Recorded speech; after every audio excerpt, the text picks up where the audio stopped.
साथियों, मैं Sarvjeet Singh, Indian railway employees federation का जनरल सेक्रेटरी,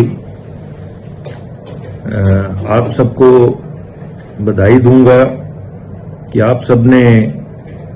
4, 5, 6 दिसंबर के चुनाव में इंडियन रेलवे एम्प्लॉयज फेडरेशन से संबंधित जितनी भी हमारी जोनल यूनियंस हैं उनका आपने भरपूर साथ दिया, और साथ ही नहीं बल्कि उनको जीत तक ले जाने का काम जो है आप लोगों ने किया है। सो आज की डेट में हमें ऐसा लगता है कि इंडियन रेलवे एम्प्लॉयज फेडरेशन कम से कम 6-7 जोनों में सीधे तौर पर जो है वह एंट्री मारेगा, वहां से बहुमत लेकर जाएगा, और ये भारतीय रेलवे में एक बड़ा इंकलाब होगा। जो मान्यता प्राप्त संगठनों ने एक छत्र राज बनाया हुआ था, उस राज को तोड़ने का काम इंडियन रेलवे एम्प्लॉयज फेडरेशन के जांबाज सिपाहियों ने जो है किया,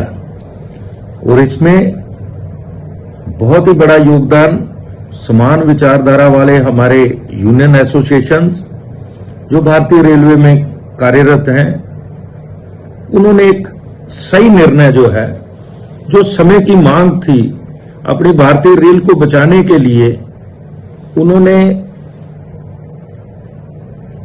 अपने एम को आगे नहीं आने दिया, बल्कि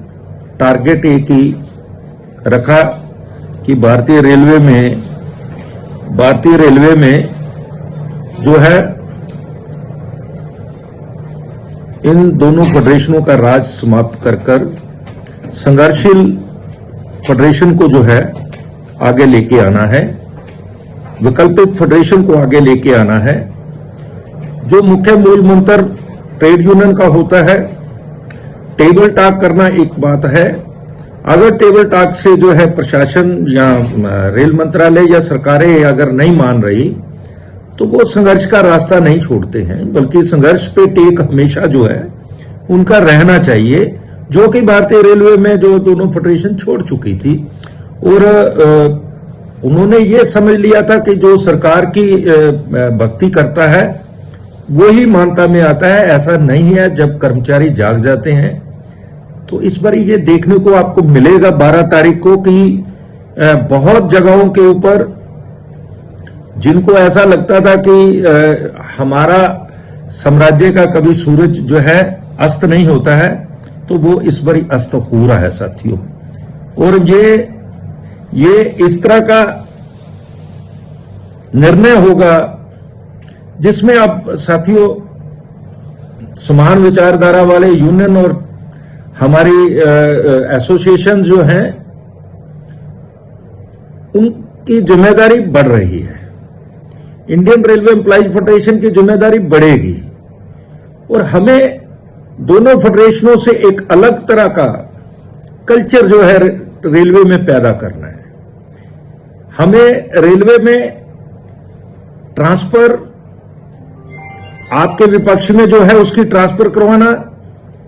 या उसको विक्टिमाइज कराना, ये कल्चर को बंद करना होगा। हमें कर्मचारियों की वास्तव में जो परेशानियां हैं उनको दूर करवाने के लिए आगे आना होगा, तभी ये तीसरा विकल्प जो है तभी बन सकता है। सो आओ साथियों, 12 तारीख को वोटों की गिनती होगी, जिसमें मैं सभी साथियों को कहूंगा कि जिस तरीके से आपने कई वर्षों से कर्मचारियों के साथ सीधा संपर्क कर दिन रात एक कर इंडियन रेलवे एम्प्लॉयज फेडरेशन को यहां तक लेके आए हैं, एक लास्ट जो है धक्का 12 तारीख को, जो आप आंख कान दिमाग हर चीज जो है खुली रखें और काउंटिंग सेंटरों पर पूरी तरह दबाव बनाकर रखें ताकि प्रशासन और ट्रेड यूनियन की जो धांधली के गठबंधन है वो अपना काम ना कर सके, यही बात करते हुए 12 तारीख को चुनाव जो चुनाव में वोटिंग की गिनती का काम होना है 12 को, उस दिन हमें लगता है कि इंडियन रेलवे एम्प्लॉय फेडरेशन भारतीय रेलवे में झंडा गाड़ने जा रहा है। सो आप सभी को एक बारी फिर इंडियन रेलवे एम्प्लॉय फेडरेशन की ओर से धन्यवाद, तमाम समान विचारधारा वाले संगठनों को धन्यवाद, एनएमओपीएस को धन्यवाद, बाकी सारे संगठनों को धन्यवाद जिन्होंने इंडियन रेलवे एम्प्लॉयज फेडरेशन का साथ दिया। धन्यवाद सर।